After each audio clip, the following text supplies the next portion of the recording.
There's a ship drifting somewhere in the ocean without a crew. The last time someone saw it was over 50 years ago. Its story reminds of that of the Flying Dutchman, a ship that's bound to sail forever and bring disaster to whoever sees it at sea. At least the legend says so. Unlike the Flying Dutchman, the SS Bay Chimo was definitely real and built for a German company in Hamburg and began as an ordinary cargo ship. It was trading supplies between Hamburg and Sweden in the Baltic Sea starting from 1914. It had a strong steam engine and a hull made of steel. A few years later, it became British property. Then, in the 1920s, a Canadian company purchased it for around $18,000, a huge amount of money back then. The new owner, the Hudson's Bay Company, was actively using the ship for several years. They would often send it on voyages from its home port in Scotland to Siberia, Alaska, the Yukon, and the Northwest Territories. It also passed through the Panama Canal and even the Suez Canal, with fur pelts for sale on board. Sometimes it would also transport passengers. It had completed 9 successful voyages before this strip of good luck came to an end. Starting from the 1930s, SS Bay Chimo would have trouble with ice and storms. When it first got trapped in ice in October of 1931, some of the crew managed to escape to Alaska. 15 of 22 sailors decided to stay with their vessel and try to save it. They had furs and other valuable cargo worth around $58,000 aboard. The company sent them supplies to survive the winter. They set camp near the ship out of the hatches, tarpaulins, and other materials, and offloaded the cargo. At the end of November, a blizzard rushed through the area, and it seemed like it had taken the ship with it. The ice platform had survived, but the ship broke free. Some of the crew members were sure it had sunk. But soon after, they heard from one of the locals who had spotted their ship around 45 miles away from their camp. The crew moved on with their lives, and the ship started its journey as a runaway vessel. People would spot SS Bay Chimo once a year or so, all the way until 1965. It was mostly spotted off the coast of Alaska.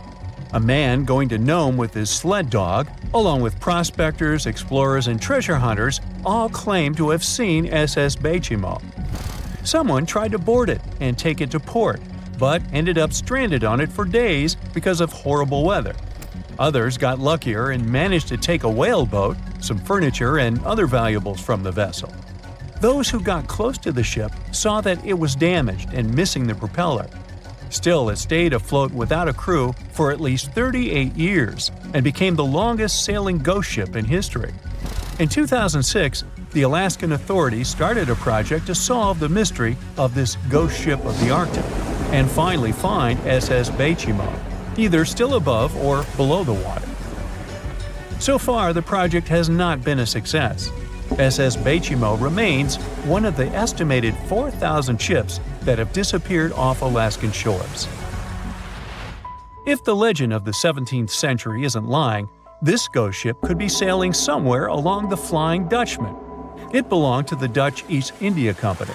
Its captain managed to do the impossible for that time and sailed from Holland to Indonesia in only 3 months. They said he was flying over the sea, and some evil tongues explained that he had made a deal with evil forces to achieve that. Once the ship was sailing back home, its captain and crew disappeared without a trace. There are many versions of what happened to it. One of the first ones said it had tried to enter port at the Cape of Good Hope, got in a terrible storm, and sank as there was no captain to save it. Another legend says the captain had refused to obey the skies to let the ship sink during the storm. A scary life form then struck the boat and the crew, and it was condemned to forever wander without rest. Many sailors claim to have spotted the Wandering Dutchman. The Duke of York, who was to become King of England, mentioned having seen it in Australian waters. Right after spotting the ship, the man who saw it first fell from the top of the mast and didn't survive. There were more encounters with this legendary ship up to the middle of the 20th century. Ships would nearly collide with it as the Flying Dutchman jumped out of the blue. Scientists have a more logical explanation for this mystery: Fata Morgana, not to be confused with Hakuna Matata. Now, when you're out at sea on a hot day and the air is all wavy, it feels like when you look at the road on a scorching summer day. That's because of something called atmospheric refraction. When light passes through different layers of air with different temperatures and densities, it bends and twists. Sometimes, under certain conditions, this bending of light can create really bizarre optical illusions over the ocean, like sightings of the Flying Dutchman. The Fata Morgana phenomenon can make distant objects appear distorted, stretched, or even lifted above the horizon. So you can see a ship far away, but because of the way the light is bending, it will look like it's floating above the water or even disappearing and reappearing. A Fata Morgana is most commonly seen in polar regions, especially over large sheets of ice that have a uniform low temperature. But you can see it anywhere, even in deserts and over lakes on hot days. The first stories about ghost ships go all the way back to ancient Greek and Roman mythology. One of the most famous ghost ships in history is the Mary Celeste.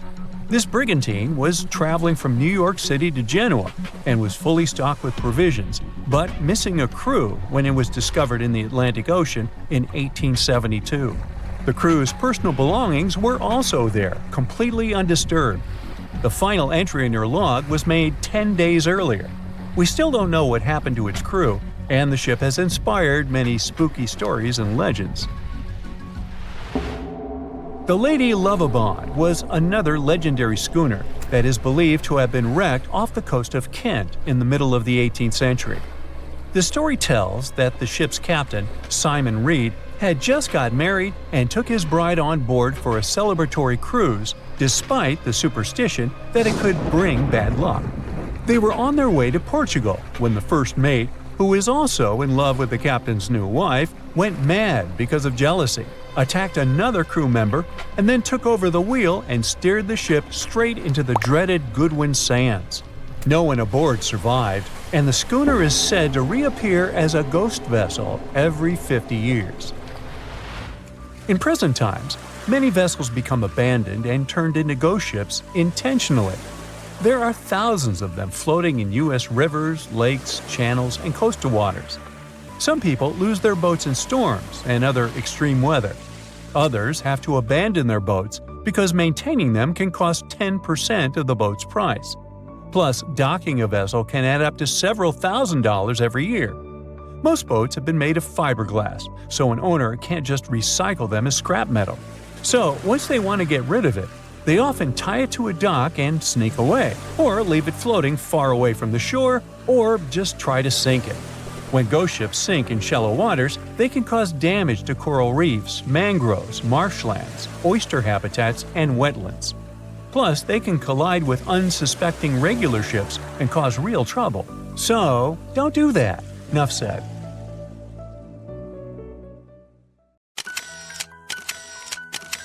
At the beginning of the 20th century, somewhere off the coast of West Africa, a German steamship was leaving the port. Suddenly, the weather got worse, and the vessel entered a thick fog. The sailors ran aground on a sandbank close to the shore. Luckily, no one was hurt, and they were even able to save their precious cargo. But the ship was stuck in the sand for good. And it was not alone there. Nearly the entire length of the western coast of Namibia is called Skeleton Coast. If the name sounds scary, that's because it is. This 976-mile-long beachline is among the most dangerous places on Earth. The local Bushman tribes believe that their supreme deity made this land when it was angry.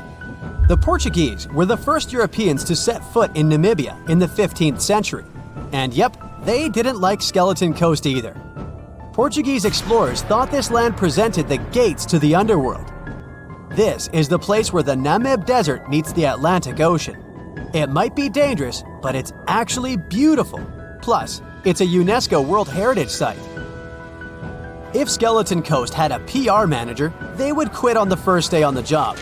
The area is not exactly tourist-friendly because of its geography and history.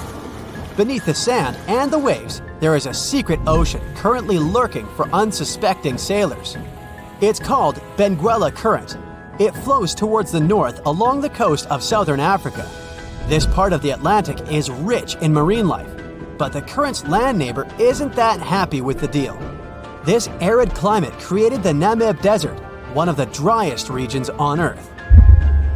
And that marine life I just mentioned? It's sharks. 11 species of them to be exact. And yes, the great white decides to pop by once in a while. So far, we've got a desert landscape, strong currents, and sharks. Not a place for a beachside resort, definitely. But if someone ends up on Skeleton Coast, will they know they're in danger? Don't worry, they will. The beach is littered with wrecks of all sizes and shapes. If you remember that German ship I mentioned in the very beginning, its massive and rusted stern is now sticking out from the desert sand. There are some 500 wrecks in total scattered along the coast, and it's a mixed crowd, from Portuguese galleons centuries old to ships that ran ashore here in the 21st century. A modern fishing ship called Zela India managed to slip from its tow rope in 2008 and ended up on Skeleton Coast. Okay, it didn't escape on its own, it had some help from the elements. But it's better to be a tourist attraction on a beach than to be broken up for scrap. That's where the trawler was originally going, poor thing. Skeleton Coast's most famous inhabitant, to call it such a place, is the wreck of the Dunedin Star. The British cargo liner ran aground here in 1942. The massive rescue operation that followed reveals why it's so dangerous for sailors to end up here. The rescuers managed to save all of the crew and passengers, but at a heavy price. An aircraft and a tugboat were lost in the process. It took the last of the rescuers a full 2 months to return home to Cape Town. Why, you might wonder? One look at the map of the region reveals the reason. It's an endless sea of yellow, which is the sand. There are so few roads here, so Skeleton Coast is hard to reach by land.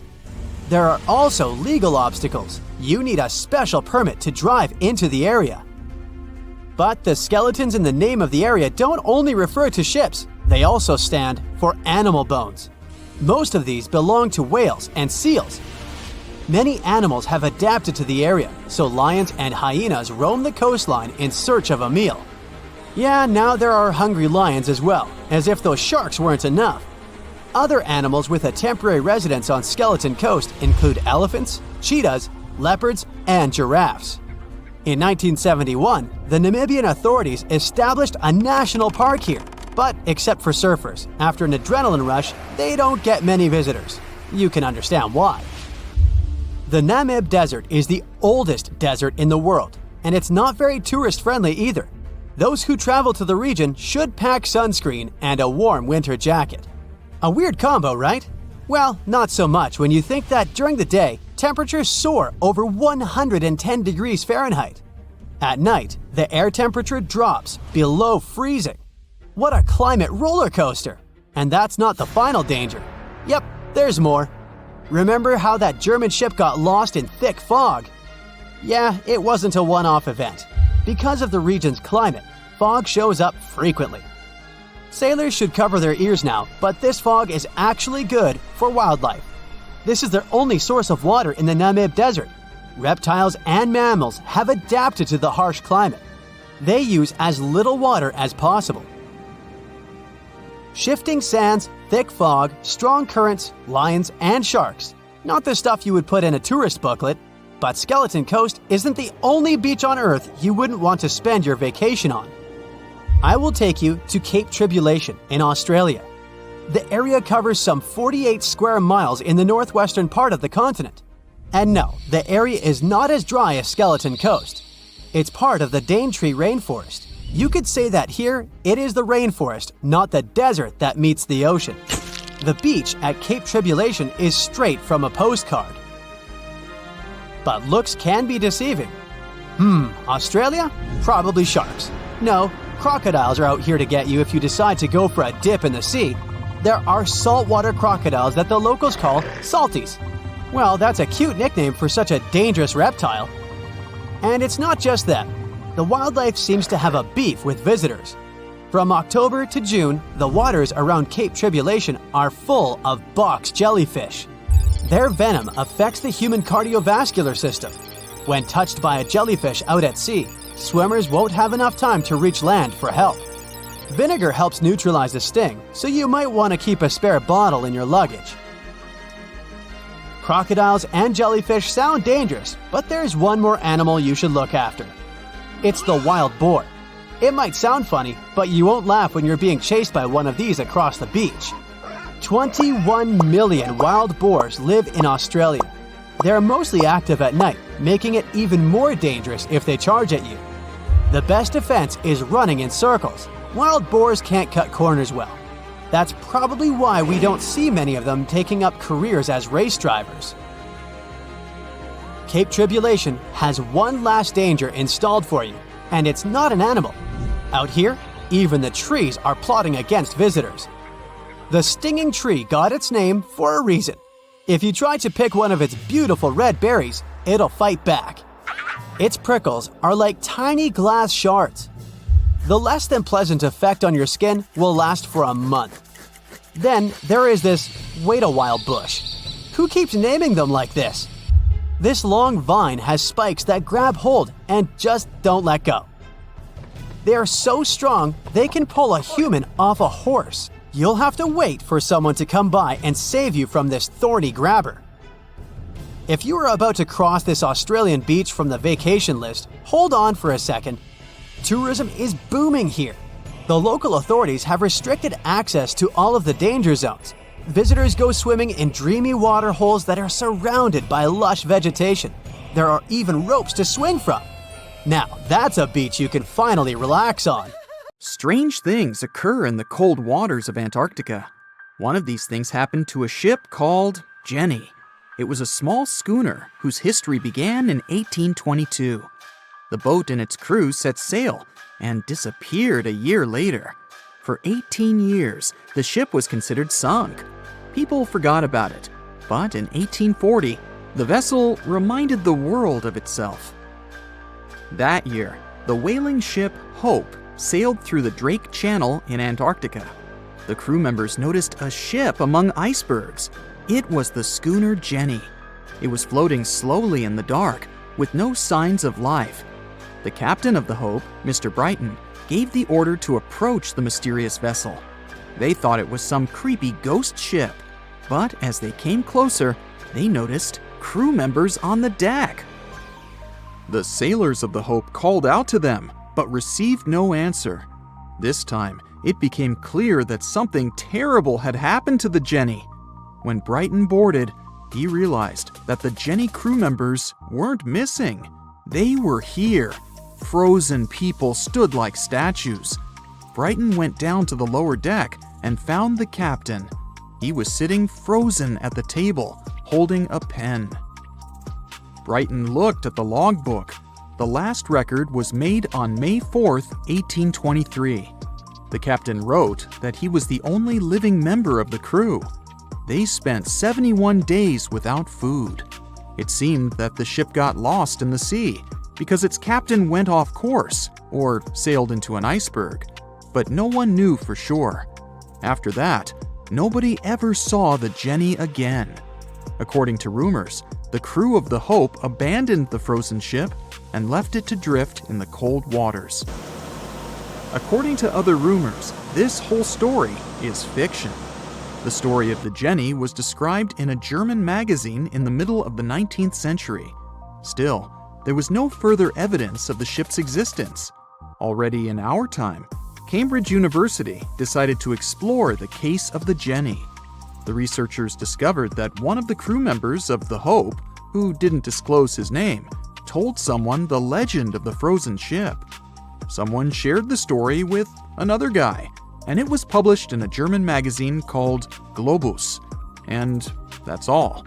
There was no other evidence. One of the most famous ghost ships was the Mary Celeste, and there's no doubt about its existence. The history of this vessel was documented in court. People wrote about it in newspapers, but the most exciting thing is that the ship continued to be used even after 10 people disappeared from its deck. The history of the Mary Celeste began in Canada in 1861. When it was first built, the ship was called the Amazon. It changed captains several times, and it also hit some rocks. The boat was sold, bought, then sold again, repaired, and sailed under the name Mary Celeste. In 1872, it had a new captain, Benjamin Briggs. He was a decent, brave man with a lot of experience in navigation. He had a beloved wife, a daughter, and a son. When he went on his last voyage, he took his wife and daughter with him, and his son stayed in America. In November of 1872, the Mary Celeste sailed from the port in New York with 10 people on board and disappeared. 8 days later, another ship, the Dei Gratia, also left New York and followed the same route. Dei Gratia's captain, David Morehouse, noticed the Mary Celeste and immediately realized something was wrong. The ship was moving too freely, as if no one was controlling it. The captain tried to contact the crew members, but no one answered him. Then, together with other sailors, he climbed aboard the Mary Celeste. The ship was in good condition. There was no damage. The hold was slightly filled with water, but it could be easily pumped out. Everything seemed fine, but one lifeboat was missing. The crew members' valuables were in their cabins. The cargo was in the hold. The supplies of water and food were untouched. Judging by the records in the logbook, the ship was caught in a storm, but it was not too strong. Other ships also sailed through this storm, but nothing bad happened to them. The last record was dated November 25th, and it claimed that everything was fine. The sails of the Mary Celeste were slightly damaged, but perhaps it happened after the crew had disappeared.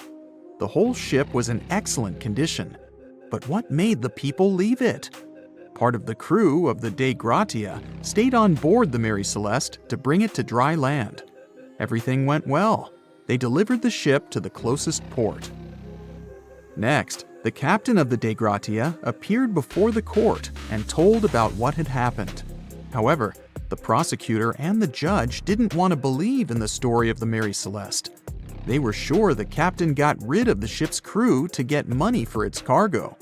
According to the maritime laws of that time, if you found a ghost ship with valuable cargo, then a substantial part of this cargo belonged to you.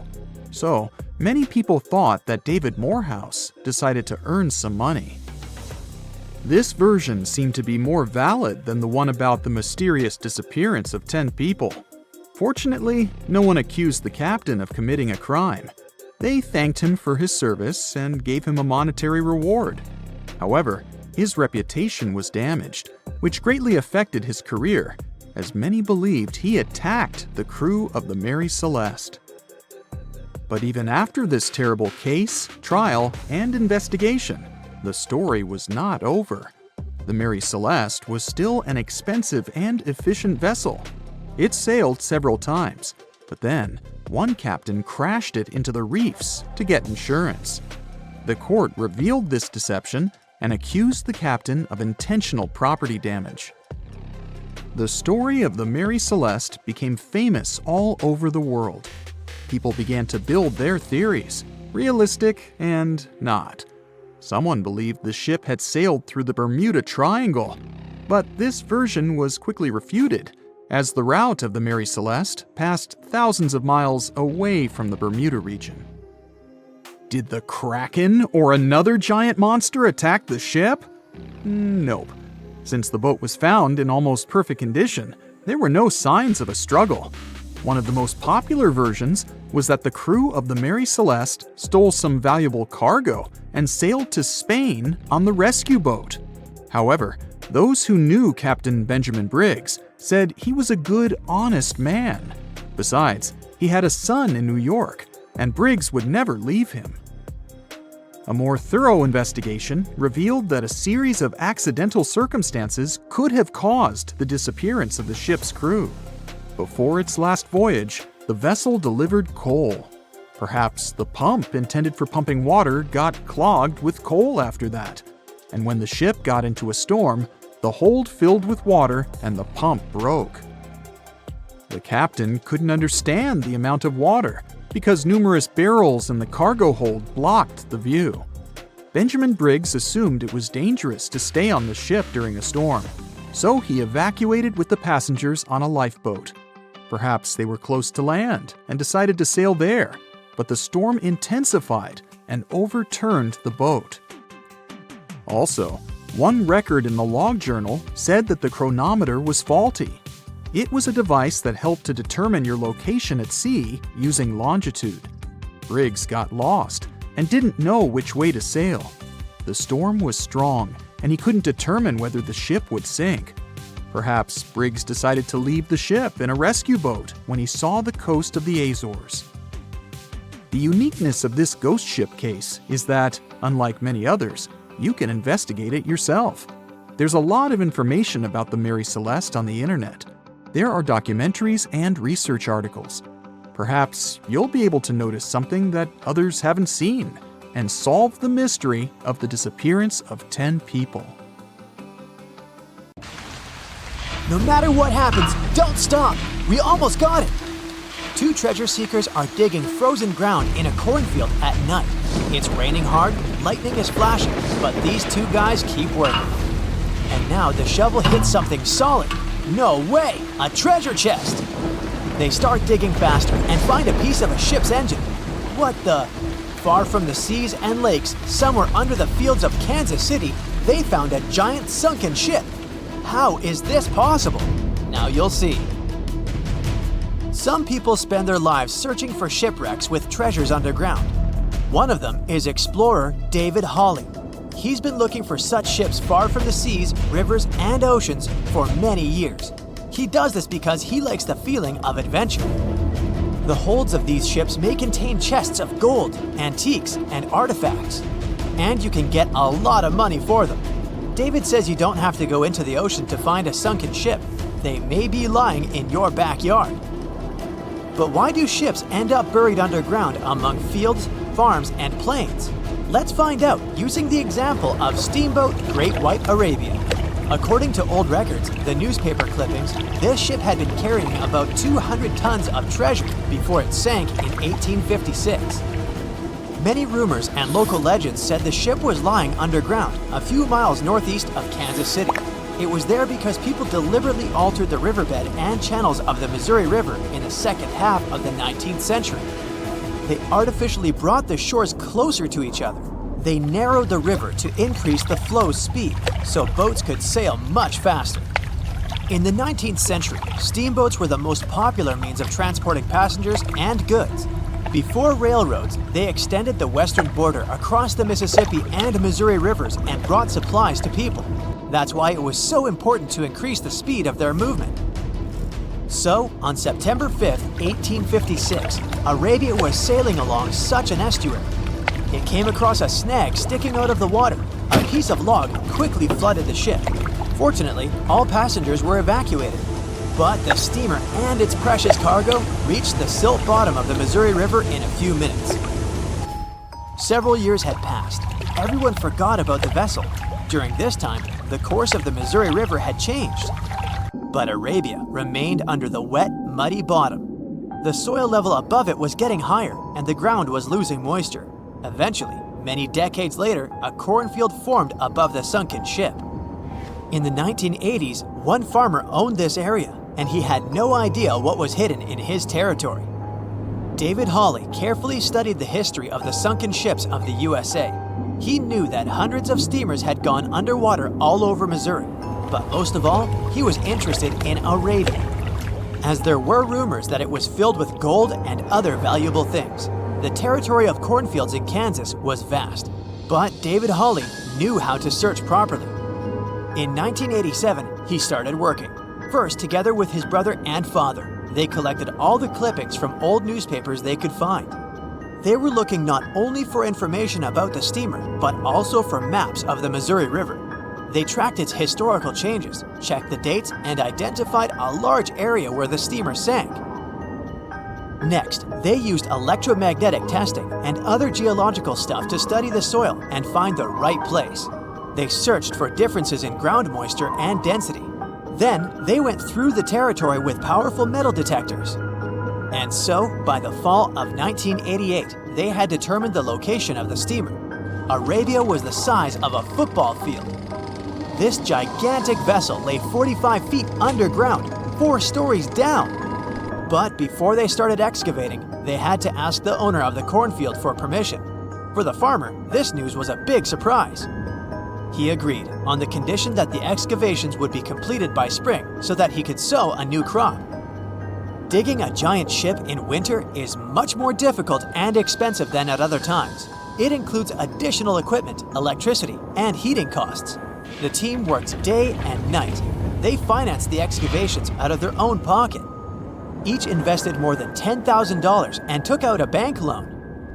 Finally, they noticed the first details of the ship. The shovels hit the huge engine boilers and the deck. The goal had been achieved. Most of the cargo lying inside the sunken ships is covered with rust, shells, mud, and is badly damaged. The contents of Arabia were in excellent condition, considering that the ship had sunk 130 years prior. Unfortunately, they didn't find the chests of gold. Still, they got several tons of other valuable cargo, household items of people who lived in the middle of the 19th century. It was a time capsule. The ship was carrying supplies for hundreds and thousands of people, and all these things were perfectly preserved. For example, they could clearly see the brand stamp Goodyear Rubber Company on one rubber shoe. The longer the excavations continued, the more things David and his team found.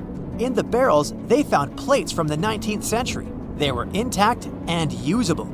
Also, there were clean clothes, thousands of pairs of shoes, harpoons, frying pans, and umbrellas. The ship was carrying cargo to supply about 16 small towns. Yes, it's not gold, but such artifacts are also precious. The contents of the ship could be worth millions. However, the crew wasn't going to sell these things. They made a museum on the site of a former fruit market in Kansas City. If you go there, you will immediately feel like you're in a department store of the 19th century. There are thousands of items in good condition. Even the matches here are dry enough to light up. It took David many years to present the entire collection from the steamship. He values each of the items and doesn't want to sell them. Anyone can come here, pay for a ticket, and find themselves in the past. Who knows, maybe there's an old ship hidden in your backyard too. Geologists found an older vessel in the hot desert of Namibia in 2008. This ship sailed back in the days when pirates scared sailors on the seas, and now it's inside a dried-up lagoon. The ship sailed from Lisbon in 1533 and disappeared with the crew near a small diamond mining town. After almost 500 years, the hull had been badly damaged. Only the carcass of the ship remained, but the treasure hidden inside the vessel stayed intact. They carefully studied the boat for a long time, trying not to ruin anything. And then, 5 days later, they found a big old chest in the hold. Carefully opening it, they found gold coins there. Thus, the cost of the ship was estimated at about $10 million. The exact cause of the shipwreck is unknown, but experts believe the ship was destroyed by heavy cargo and bad weather. It went to the bottom of a lagoon that later became a desert. Some find an airplane in their backyard, others discover a ship, and one man found a passage to an ancient secret city in his house. This happened in Turkey in 1963. The owners of the building decided to make repairs. He went to his basement and knocked down the wall to turn this place into a living room. And so, behind one wall, he found a tunnel leading underground. The man thought it was some kind of a secret chamber. He went down there and realized it was something much more than that. It was an ancient city 18 floors deep.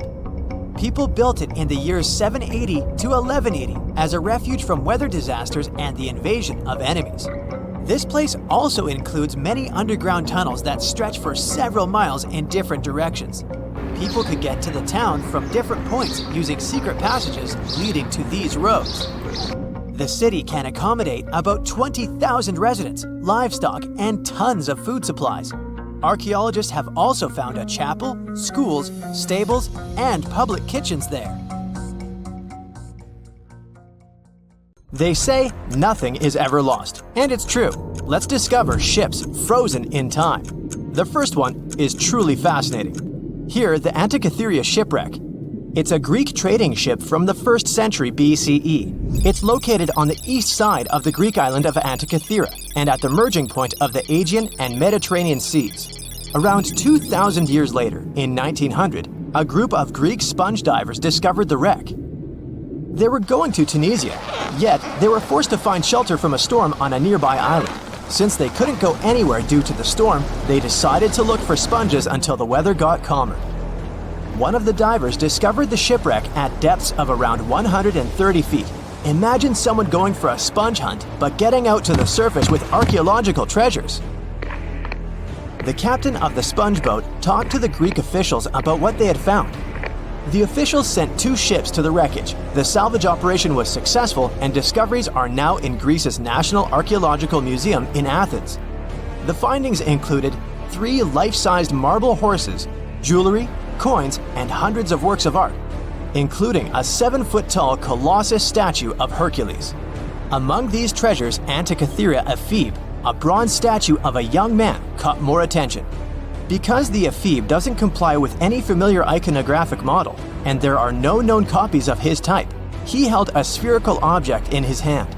Scholars have different theories of who that person could be, but they are not in a consensus yet. More than 70 years later, Jacques-Yves Cousteau and his team went to the area and recovered hundreds more artifacts and the remains of 4 people. Interestingly, they discovered a complex set of interlocking gears, capable of predicting the movement of the sun, moon, and several planets. The mechanism can also show the times of solar and lunar eclipses years into the future. Think of this Antikythera mechanism as an early computer calendar, to plan significant events like agricultural activities, religious rituals, and Olympic Games. These artifacts found in the Antikythera wreckage are some of the most important findings in modern archaeology.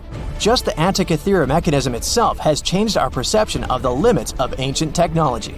The mechanism has a sophisticated design and was made over 1,000 years ago. After all these amazing discoveries, experts believe that the wreckage site has remained largely unexplored and is mostly because of its location and the landscape of the seafloor on which the ship rests. The wreck is too deep for scuba divers but too shallow to use something like a submersible. A survey made on the seafloor in 2012 showed evidence of a second wreck about 800 feet to the south. It's clear that this area has a lot to offer humanity. What would happen if those sponge hunters didn't go to the area? Scientists found a shipwreck in Antarctica at the bottom of the Weddell Sea 107 years after it sank. The name of the ship was Endurance, and it was the lost vessel of Antarctic explorer Sir Ernest Shackleton. Scientists who laid eyes on it decades later say it is among the greatest undiscovered shipwrecks ever. That is why they filmed the whole discovery. The video shows the remains of the Endurance and proves it is still in remarkable condition. It has been sitting in 10,000 feet of water for over a century, yet it looks like it sank very recently. So the story goes like this. The ship was crushed by ice and sank in 1915. Shackleton and his crewmates had to escape by themselves in small lifeboats. From then on, it was all about survival. Shackleton imagined to get his crew to safety. Then, the ship sank. Yes, this is a pretty impressive story. But why did scientists prize this ship? Firstly, Shackleton's Imperial Trans-Antarctic Expedition sailed to make the first land crossing of Antarctica. Yes, the crew was trapped in ice, but the intention was important. Secondly, it's about the challenge itself of finding the shipwreck. The Weddell Sea is almost always covered in thick sea ice. The same ice that made the Endurance sink. Getting near the presumed sinking location is super hard, let alone being able to conduct research. Experts of the modern expedition team foresaw the time when the lowest extent of Antarctic sea ice would come using satellite images.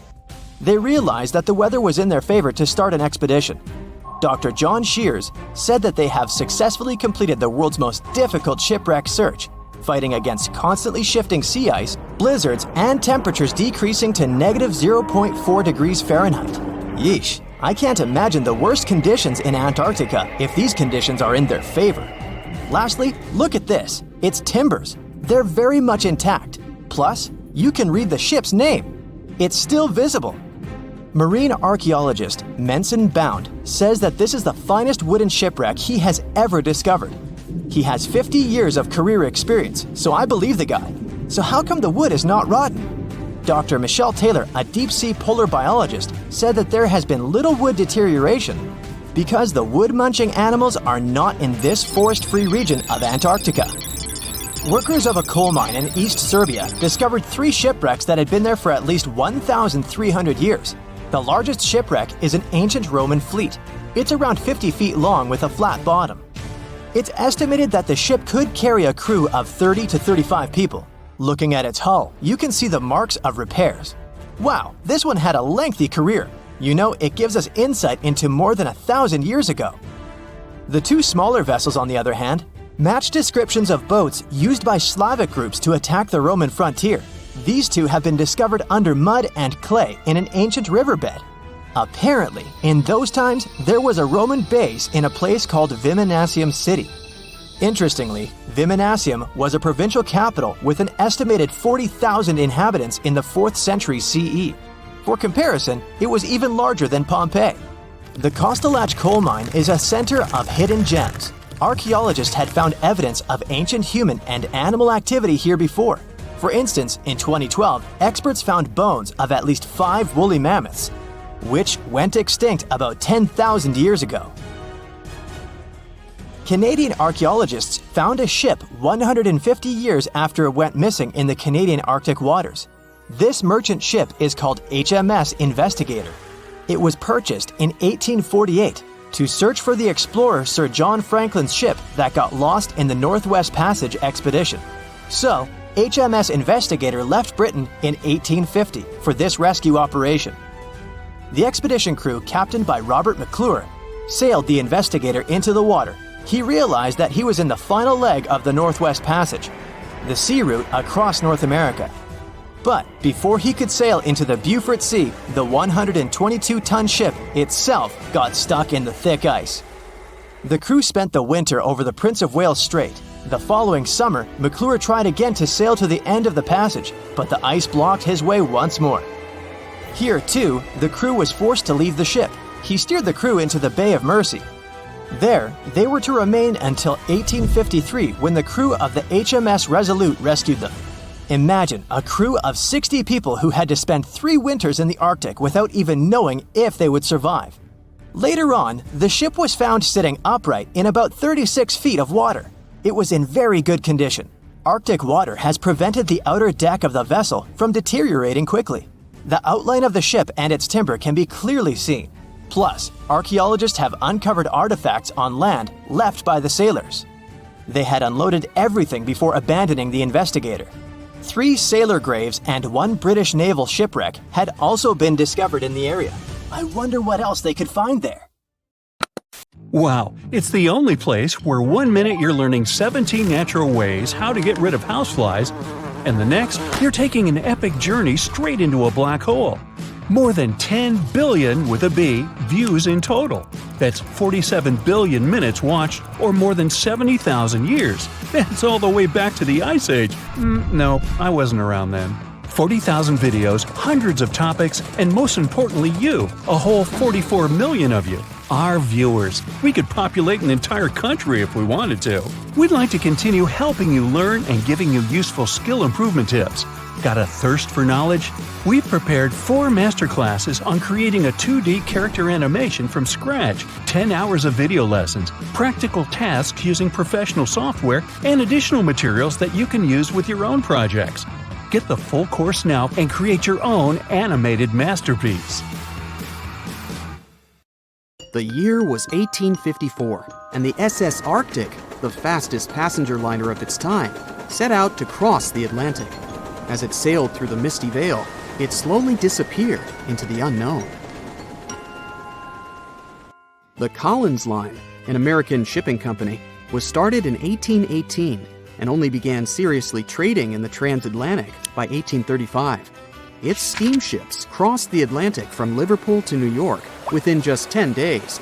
Doesn't sound like a great speed today, I know, but back then, the same thing took other ships several weeks. Light on the water with their wooden hulls, powering through with a strong steam engine, those steamships were the favorite choice for many high-profile people.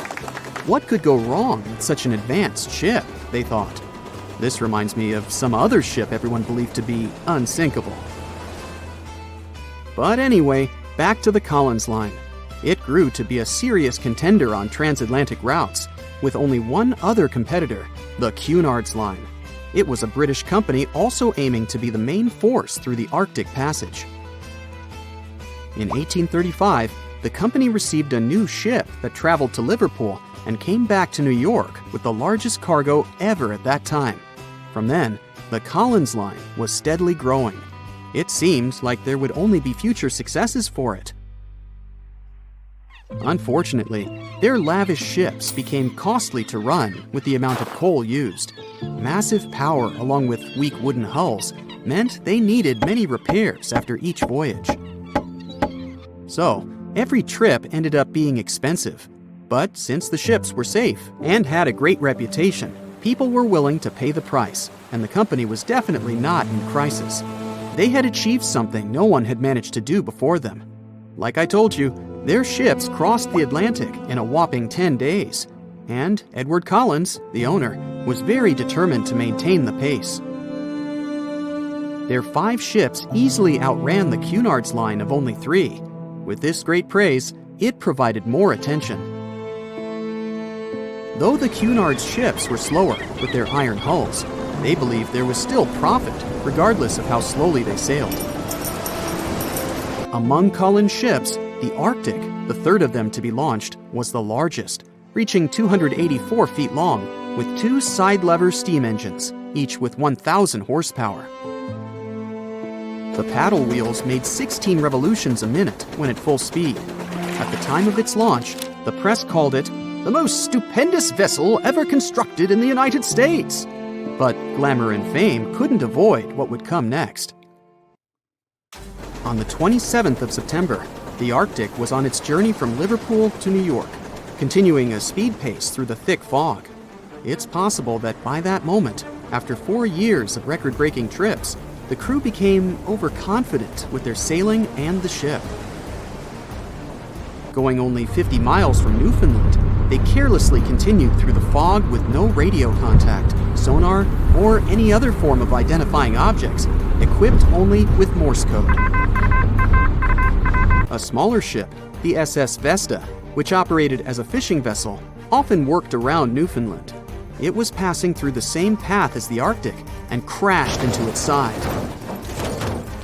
Shocked by the collision, the captain of the Arctic offered help to the much smaller Vesta, but it was soon clear that the damage that seemed minor on the Arctic was far worse. Beneath the waterline, a hole was letting water into the hull. The cost of the much faster wooden hull now seemed less valuable. They steered toward land, trying to plug the holes, but they weren't doing so well, and the seawater continued to pour in, filling up higher and pushing the ship down. And finally, once the engine room was full, it put out the boilers, taking away the massive power the Arctic was once legendary for. They moved slowly until coming to a complete stop. The ship continued to sink, and the order was to abandon it. At the time, maritime law allowed for the Arctic to carry only 6 lifeboats, only capable of saving 180 people. The crew and some of the passengers managed to push their way aboard and took most of the seats on those boats. Things were pretty wild, and everyone forgot about their manners, not letting the ladies and the youngest ones board first. It took 4 hours for the Arctic to sink. 150 crew and 250 passengers were on board. Those that weren't able to find a lifeboat made a desperate attempt to build their own rafts from parts of the ship. 2 days later, only 3 boats made it safely to the shore. The other 3 were never found. Believe it or not, the rescue party also saved some people that had been clinging to the wreckage for 2 days. Unlike the crew, the captain went down with the Arctic, but amazingly survived. He would be only one of 85 people that made it, out of the 400 on board. When the news arrived 2 weeks later, the public responded with great sadness to the losses. Great anger soon followed towards the poor safety measures and the crew. The press published demands to change the laws for more lifeboats. It only made sense to have enough for every person on board a ship. But they ignored those requests. This neglect would lead to more disasters in the future. Enough lifeboats would only come into maritime law some 60 years later, after the disaster of the Titanic. Edward Collins' wife and 2 children were also aboard the ship and didn't return. He was heartbroken, but didn't stop running his business. The Collins line still had a reputation to uphold, the biggest, fastest, and most luxurious on the Atlantic. Edward Collins would now build an even better ship than any other. It was named the Adriatic, and it was the largest ship in the world, 354 feet long. With 2 alternating steam engines that had never been built of this size. These steam engines at the time were at the height of engineering, though today you can only see them in models and toys. With the new addition of 2 masts, the Adriatic would also be able to sail if needed. Luckily, they made some lessons from the disaster of the Arctic. But before their new ship, the Adriatic, was built, another disaster had occurred. The sister ship of the Arctic had also sunk. They believed this second ship was desperate to stay in front of the Cunard's line and hit an iceberg somewhere during the race. This weird contest took the lives of 141 people. The desperation of Collins and his weakly built hulls pushed the company towards bankruptcy in 1858. The newly built Adriatic, costing over $1 million, had only made 1 voyage in the end. And even that voyage was considered a disaster. The ship collided with a tugboat. It still managed to finish its maiden voyage at a suitable time. After the company had gone bankrupt, they had to sell the ship for only $50,000. They removed the great giant engines, replacing them with only sails. Although it was once the greatest ship on the high seas, it was only 30 years later until it was abandoned, labeled irreparable, and anchored in a river. The other remaining ships were also sold and only used for parts. Edward Collins left the industry altogether, seeking work on dry land instead. As the Collins line was no longer in the mix, the Cunards would grow in strength. Without competition, they would win the Blue Riband for the next 30 years, and 180 years later, after producing hundreds of ships. They still have a constant presence on the seas as they provide transatlantic crossings, world voyages, and leisure cruises. To this day, the Cunard line is the only one to run ships between Europe and America, and it's great proof that it's not always the fastest that's the best.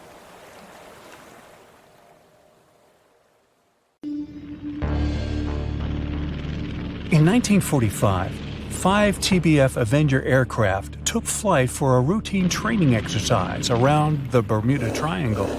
In the middle of the exercise, the planes were struck by intense rain and heavy winds, despite the clear weather forecast. The pilots became extremely disoriented and radioed the base to report that their navigational equipment had stopped working.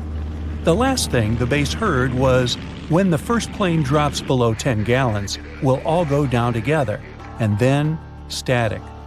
The 5 planes and their 14 crew members were never seen or heard from again. On his very first voyage to the New World in 1492, Christopher Columbus sailed through the Bermuda Triangle. Columbus reported that one night when he was on the deck of the ship, he noticed a giant light appear in the distance, unlike anything he had ever seen before. Columbus looked at his compass for direction, and it gave off erratic readings. You might have noticed that the Bermuda Triangle doesn't appear on any world map. This is because official institutions refuse to acknowledge that the area actually exists. A popular theory suggests that rogue waves are responsible for the many disappearances. Rogue waves are called extreme storm waves by scientists.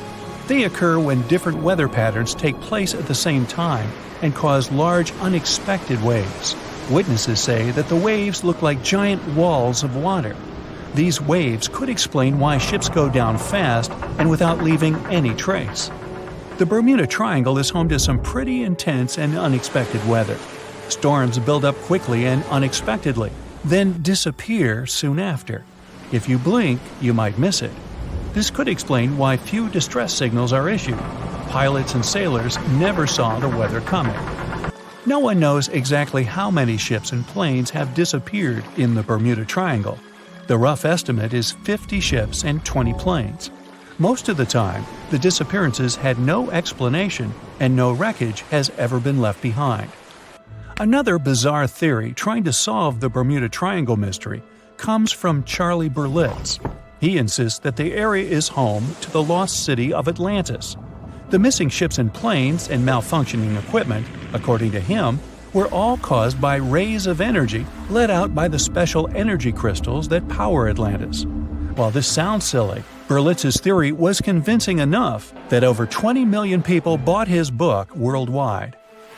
In the year 1800, a large sailing vessel called the USS Pickering departed from the U.S. on its way to the West Indies.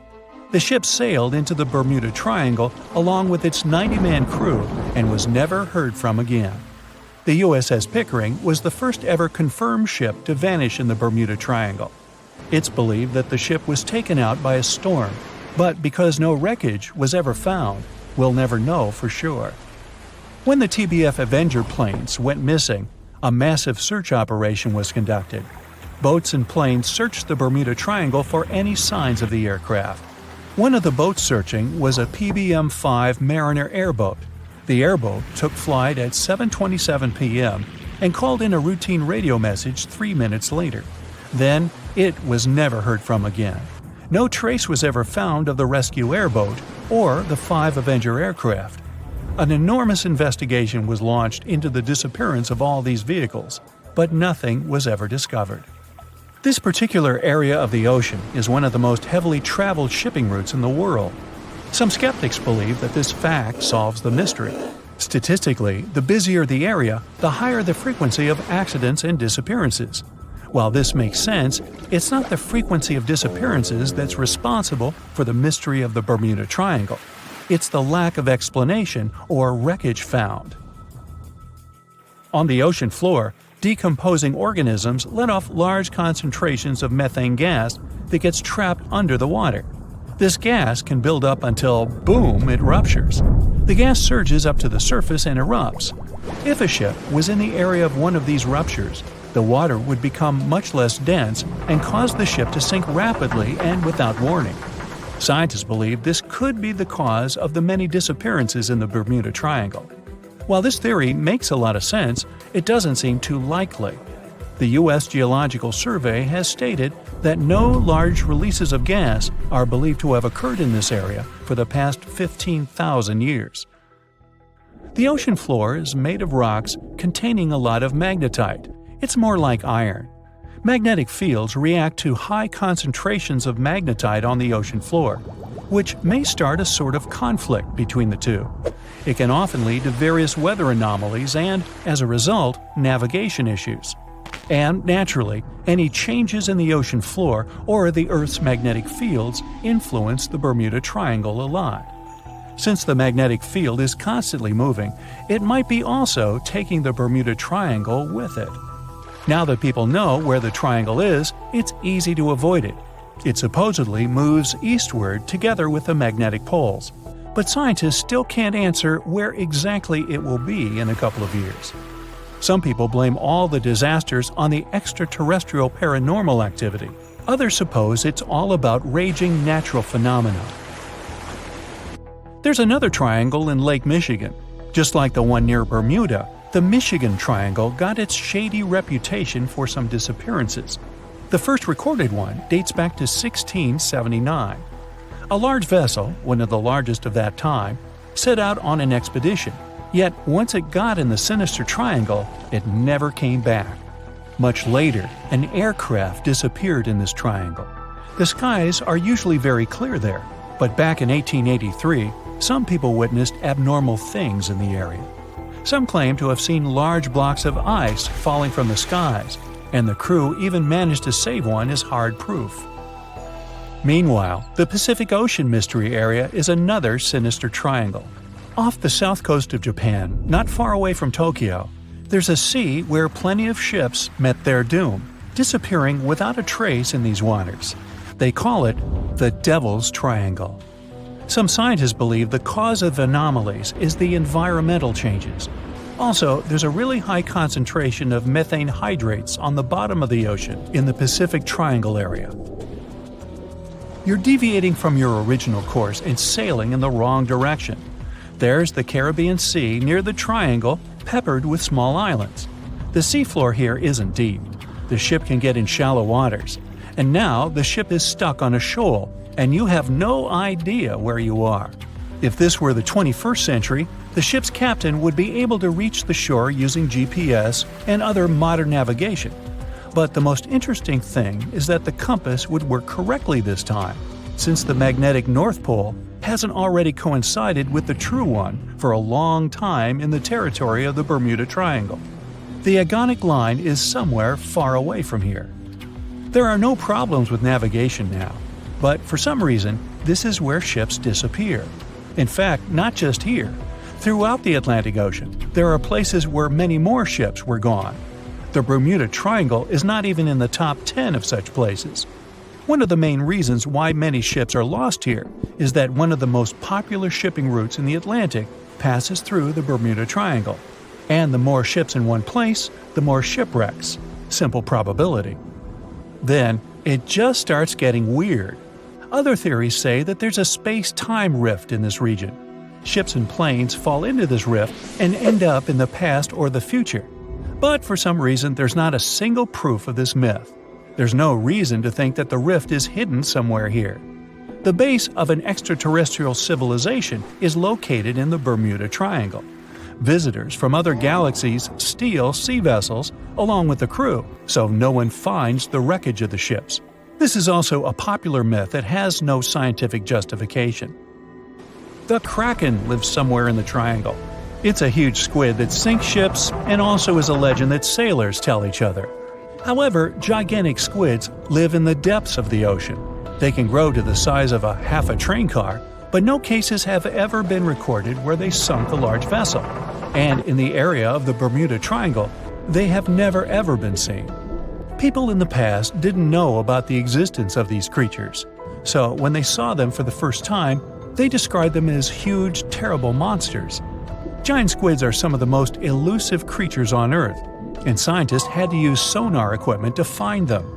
They don't like to leave the dark depths and are likely to be afraid of the sound of any ship. So, that should squash the squid as a suspect.